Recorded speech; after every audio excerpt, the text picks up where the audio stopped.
Hello everyone, insights में आप सभी का बहुत बहुत स्वागत है। तो फाइनेंस मिनिस्टर निर्मला सीतारमण जी ने बजट अनाउंस कर दिया है और ये इलेक्शन के बाद गवर्नमेंट री इलेक्ट होने के बाद से पहला बजट है। और जो बजट अनाउंस किया गया है वो कुछ लोगों के लिए एक्सपेक्टेड था, लेकिन वही कुछ लोगों के लिए बजट बहुत ही ज्यादा सरप्राइजिंग रहा है, क्योंकि लोग सोच रहे हैं कि गवर्नमेंट ने ऐसा कैसे कर दिया। जैसे कि जो कैपिटल एक्सपेंडिचर है और जो फिजिकल डेफिसिट के टारगेट्स है वो दोनों स्टेडी है और ये एक्सपेक्टेड था। लेकिन वही बहुत सारे लोगों ने ये एक्सपेक्ट नहीं किया था कि टैक्स पॉलिसीज में सिग्निफिकेंट चेंजेस होंगे। पर्टिकुलरली स्टॉक मार्केट अर्निंग्स के ऊपर जो long term capital gains, short term capital gains और एसटीटी गवर्नमेंट ने बढ़ाया है इस बजट में, वो बहुत लोगों के लिए सरप्राइजिंग रहा है। क्योंकि लोग ये सोच रहे थे कि फ्यूचर्स एंड ऑप्शंस के ऊपर टैक्स बढ़ाया जा सकता है, लेकिन उन्होंने ये नहीं सोचा था कि शॉर्ट टर्म और लॉन्ग टर्म कैपिटल गेन्स के ऊपर भी सरकार टैक्स बढ़ाएगा। और इसकी वजह से अभी मार्केट सेंटिमेंट पे भी इंपैक्ट पड़ने के बहुत सारे चांसेस है। और ये जो टैक्स बढ़ाने के चांसेस है इसको हमने ऑलरेडी एंटिसिपेट कर लिया था और इसीलिए बजट आने से पहले ही हमने टेलीग्राम पे एक पोस्ट डाला था ताकि ये आपके लिए सरप्राइजिंग ना हो और आप मेंटली प्रिपेयर्ड रहे।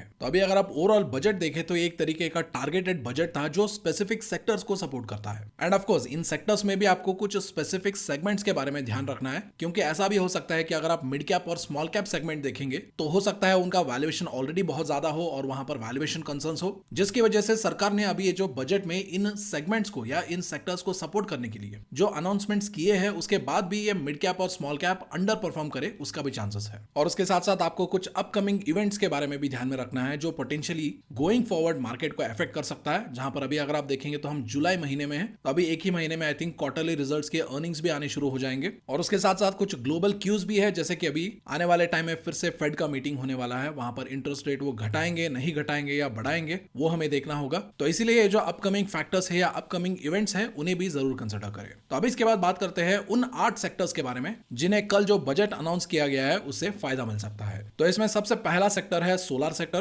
क्योंकि फाइनेंस मिनिस्टर निर्मला सीतारमण जी ने up to 300 units per month का फ्री इलेक्ट्रिसिटी और वो भी 1 करोड़ हाउस होल्ड्स के लिए अनाउंस किया है अंडर सूर्या घर मुफ्त बिजली योजना। और इस फ्री बेनिफिट को अवेल करने के लिए सोलर रूफटॉप पैनल्स इंस्टॉल करने पड़ेंगे, जिसकी वजह से जो कंपनी सोलर रूफटॉप्स बनाते हैं और उसे इंस्टॉल करते हैं उन्हें यहां पर फायदा मिल सकता है। और वही अगर आप कुछ कंपनीज के एग्जांपल देखना चाहे जो सोलर रूफटॉप के सेक्टर में काम करते हैं तो उसके कुछ एग्जांपल्स हो सकते हैं टाटा पावर, अडानी ग्रीन और वारी energies. End of course in सारे कंपनीज का हम डिटेल में एनालिसिस नहीं कर रहे, इनके फंडामेंटल्स और इनका बिजनेस नहीं देख रहे। और अगर इन केस अगर इन कंपनीज में किसी भी कंपनी का अगर आपको इन डेप्थ एनालिसिस चाहिए तो उसका नाम आप कमेंट्स में लिख दीजिए। आने वाले टाइम में हम पूरी कोशिश करेंगे कि एनालिसिस वीडियो में आपने जो स्टॉक कमेंट किया है उसको इंक्लूड करें। और उसके साथ साथ सोलर के रिलेटेड ही हमने सोलर वाटर पंप्स के ऊपर एक टेलीग्राम पोस्ट लिखा था और यह पोस्ट हमने बजट से पहले लिखा था। अगर आप चाहे तो इस पोस्ट को भी जाके चेक कर सकते हैं और इसको स्टडी कर सकते हैं। और फ्री टेलीग्राम चैनल का ज्वाइनिंग लिंक आपको वीडियो के डिस्क्रिप्शन और कमेंट्स में मिल जाएगा। और उसके बाद नेक्स्ट है बैंकिंग सेक्टर, क्योंकि कल जो बजट अनाउंस हुआ है वहां पर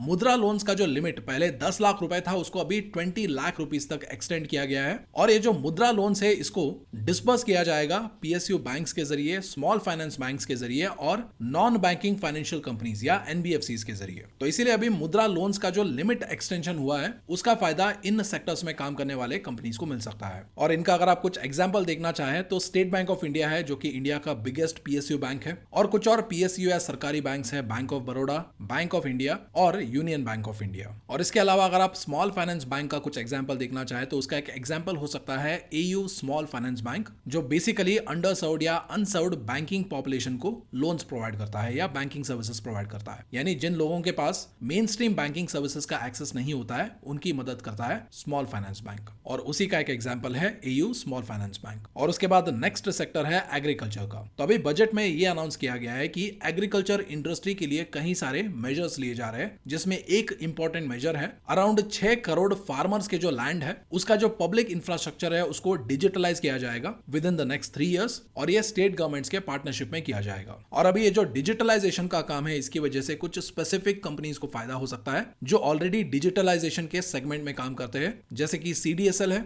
जो अभी जाना जाता है डीमैट अकाउंट्स के लिए, तो ये कंपनी भी यहां पर अपना सर्विस एक्सटेंड कर सकता है। एक और कंपनी है सीई इन्फोसिस्टम्स जिसको आप मैप माई इंडिया के नाम से भी जानते होंगे। और उसके बाद एक और कंपनी जिसे फायदा मिल सकता है वो हो सकता है जेनेसिस। और इसके अलावा गवर्नमेंट ने बजट में अराउंड 1.52 लाख करोड़ रुपीस जो है वो एग्रीकल्चर और एलाइड सर्विसेज के लिए भी अलॉट किया है, जिसकी वजह से जो एग्रीकल्चर रिलेटेड कंपनीज है जैसे कि कावेरी सीड्स है और धनुका एग्रीटेक है उन्हें यहाँ पर फायदा मिलने का चांसेस है। और अभी जो आप इन्फॉर्मेटिव वीडियो देख रहे हैं, ऐसे वीडियोस बनाने के लिए हमें सिग्निफिकेंट टाइम और एफर्ट्स एफर्ट्स इन्वेस्ट करना पड़ता है, और ऐसे जेन्युइन एफर्ट्स के लिए अगर आप हमें अप्रिशिएट करना चाहते हैं तो आप वीडियो को लाइक कर सकते हैं, और आने वाले टाइम में भी अगर आप हमें ऐसे और भी वीडियोस बनाने के लिए एनकरेज करना चाहते हैं तो आप कमेंट सेक्शन में एक सिंपल थैंक यू लिख के भी हमें एनकरेज कर सकते हैं। और उसके बाद नेक्स्ट सेक्टर है कंजम्पशन या एफएमसीजी का। तो अभी नए टैक्स रिजीम के अंडर टैक्स रेट को रिवाइज कर दिया गया है, जिसकी वजह से ये जो स्टैंडर्ड डिडक्शंस है उसको 50,000 से अभी बढ़ा के 75,000 पर इंडिविजुअल कर दिया गया है, जिसकी वजह से इफेक्टिवली अराउंड 17,000 रुपीज टैक्स में सेव हो सकते हैं in the hands of individuals. End of course अगर आपका सैलरी बहुत ज्यादा है तो ये जो 17,500 रुपीज है इतना ज्यादा मायने नहीं रखता है, लेकिन अगर कोई महीने का 10,000 कमाता है या 15,000 कमाता है तो उनके लिए डेफिनेटली बहुत ज्यादा मायने रखता है। और अगर आप जनरल ट्रेंड देखेंगे तो जब भी कंज्यूमर्स के हाथ में पैसा आता है तो एफएमसीजी में जो स्पेंडिंग होता है वो भी बढ़ जाता है। तो इसीलिए जो एफएमसीजी सेगमेंट है या एफएमसीजी सेक्टर है उसको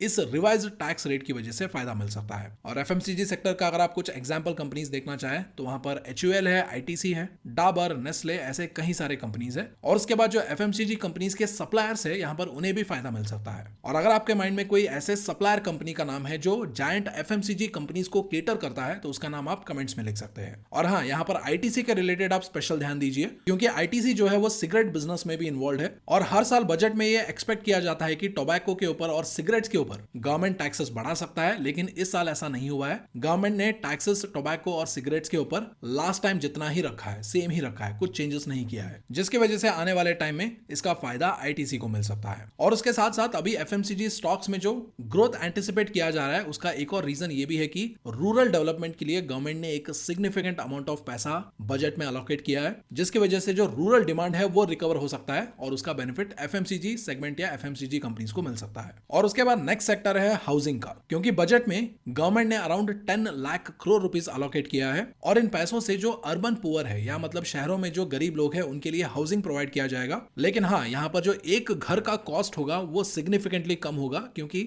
ऐसे जो घर बनाए जाते हैं वो एक मिनिमम बजट में बनाया जाता है। तो इसीलिए यहाँ पर ये जो small ticket size housing finance companies है उन्हें इसकी वजह से फायदा हो सकता है। और अभी ये जो 10 लाख करोड़ रुपए है, अगर इसको ऐसे शहरों में जो गरीब लोग हैं उनके लिए घर बनाने के लिए इन्वेस्ट किया जाता है तो इन कंपनीज को बहुत ज्यादा फायदा हो सकता है। और इन कंपनीज का अगर आप कुछ एग्जाम्पल देखना चाहे तो इसका एक एग्जाम्पल हो सकता है एलआईसी हाउसिंग, एक और एग्जाम्पल है पीएनबी हाउसिंग, एक और है हुडको, and another example could be Aadhaar housing finance. और उसके बाद नेक्स्ट सेक्टर है ऑटोमोबाइल्स का। तो इस साल के बजट में अराउंड 2.66 लाख करोड़ रुपीस जो है वो रूरल डेवलपमेंट के लिए प्रपोज किया गया है। और उसके साथ साथ जो स्किल डेवलपमेंट इनिशिएटिव्स है उसकी वजह से भी रूरल एम्प्लॉयमेंट बढ़ सकता है, और अगर ऐसा होता है तो रूरल एरियाज में इनकम लेवल बढ़ेगा, जिसकी वजह से हायर डिस्क्रिशनरी स्पेंडिंग्स हो सकता है। एंड फॉर दैट रीजन जो टू व्हीलर्स है और एंट्री लेवल पैसेंजर व्हीकल्स है उनका जो डिमांड है वो रूरल इंडिया में ज्यादा हो सकता है। और अगर आप टू व्हीलर्स और एंट्री लेवल पैसेंजर व्हीकल्स बनाने वाले कंपनीज का अगर आप कुछ एग्जांपल देखना चाहे तो हीरो मोटोकॉर्प एक एग्जांपल हो सकता है जो टू व्हीलर्स बनाता है और ये रूरल इंडिया में बहुत ज्यादा फेमस भी है। और उसके साथ साथ एंट्री लेवल के पैसेंजर व्हीकल्स या एंट्री लेवल के फोर व्हीलर्स अगर आप बनाने वाले कंपनी का एक एग्जांपल देखना चाहे तो वो हो सकता है मारुति सुजुकी। और यहाँ पर एंट्री लेवल का मतलब ये है कि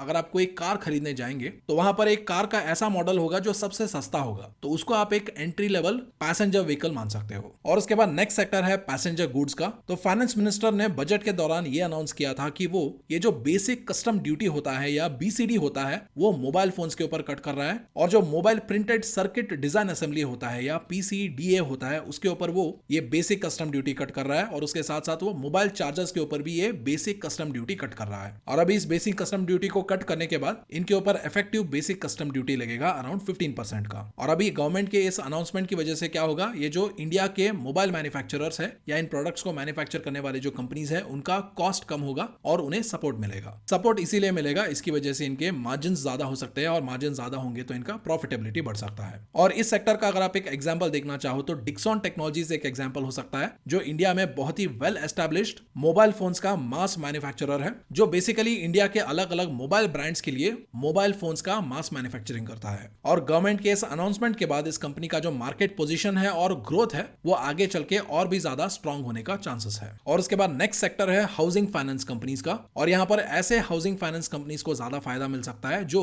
लो टिकट हाउसिंग के ऊपर फोकस करते हैं, यानी छोटे अमाउंट का जो हाउसिंग होता है या छोटे अमाउंट के जो हाउसिंग प्रोजेक्ट्स होते हैं उसके ऊपर फोकस करता है। और उन्हें यह बेनिफिट इसीलिए मिलेगा क्योंकि वो पीएम आवास योजना का बेनिफैक्टर हो सकते हैं, क्योंकि अभी ये जो पीएम आवास योजना अर्बन 2.0 का प्रोग्राम है उसके under around 1 crore urban poor और मिडिल क्लास फैमिलीज के लिए घर बनाने के लिए मदद किया जाएगा, जिसके लिए गवर्नमेंट ने अराउंड 10 लाख करोड़ रुपए अलॉकेट किया है, यानी वो अराउंड 10 लाख करोड़ रुपए इस प्रोजेक्ट में इन्वेस्ट करने वाले हैं। और अगर आप ऐसे लो टिकट हाउसिंग फाइनेंस कंपनीज का कुछ एग्जांपल देखना चाहे तो इसके कुछ एग्जांपल्स हो सकते हैं कैन फिन होम्स, जिसमें कैनरा बैंक एक मेजॉरिटी स्टेक होल्डर है। एक और कंपनी हो सकता है India bulls housing finance. Another example can be Aadhaar housing finance. End of course यहाँ पर हुडको को भी आप कंसिडर कर सकते हैं, क्योंकि हुडको भी लो टिकट हाउसिंग फाइनेंस के ऊपर फोकस करता है। और उसके अलावा अगर आप ऐसे और भी इंपॉर्टेंट अपडेट्स पाना चाहते हैं तो उसके लिए आप हमारे लर्निंग कम्युनिटी का हिस्सा बन सकते हैं। और वीडियो के डिस्क्रिप्शन में जो डीमैट अकाउंट ओपन करने का लिंक है, वहां से अगर आप डीमैट अकाउंट ओपन करेंगे और उसके बाद अगर आप हमारे व्हाट्सएप चैट सपोर्ट नंबर पर कॉन्टैक्ट करेंगे तो इस लर्निंग कम्युनिटी का एक्सेस आपको बिल्कुल फ्री में मिल जाएगा। ज्यादा जानकारी वीडियो के डिस्क्रिप्शन में है, जाके चेक कर लीजिए। सो आई होप आज का वीडियो आपको इन्फॉर्मेटिव लगा होगा। So thank you so much for watching. I will see you in the next video.